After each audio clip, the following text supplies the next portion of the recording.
Professor, based on the information obtained by this committee, do you think that the email communications between the Biden White House and social media companies were coercive?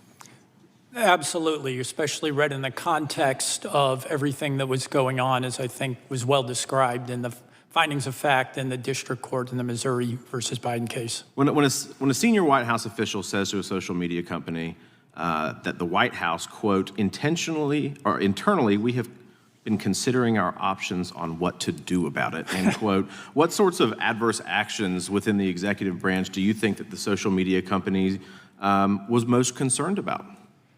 Well, it's pretty clear in some of the announcements they make, amending Section 230, the Communications Decency Act. They said in the same statement where they said they were concerned about what the social media companies are doing, they talked about changing antitrust enforcement. And we see this across the board. We see this with the pressure that's been put on banks and debanking operations.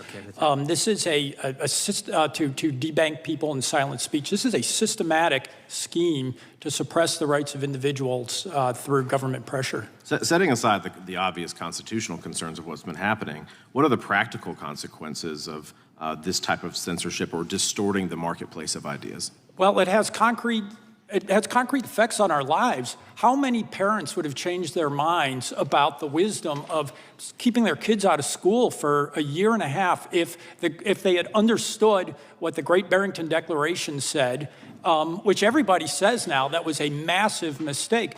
If people had accurate information about that, they might have changed their minds. If people had accurate information about the COVID vaccines, they might have changed their minds. A number of people who I talked to said, I got vaccinated because I was told it was one and done, and then only to get COVID shortly after. I want to make something very clear. As I cite in footnote 14 of my statement, the CDC knew in March, the CDC already knew not only were people getting COVID, people were dying from COVID if they were vaccinated. Hundreds of thousands of people were already getting COVID. That was in the leaked CDC slideshow. Anthony Fauci published an article a week after he left that we see cited in footnote 8, where he said we knew that these intramuscular vaccines can't prevent infection and transmission of COVID. And I'll say one last thing. What I heard today is silencing me was a triumph for these guys. Not because I said anything wrong, but because all they cared about was vaccine hesitancy.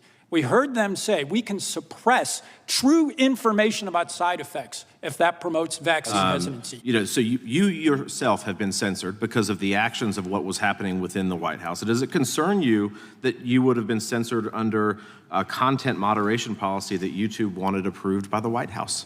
Yes, extremely. Why do you think it's important that Congress and the American people know whether the White House was secretly pressuring big tech to censor American speech? Because people have a right to know whether they're getting a true flow of information, and each of us have a right to know whether we are being targeted by the federal government for silencing and suppression.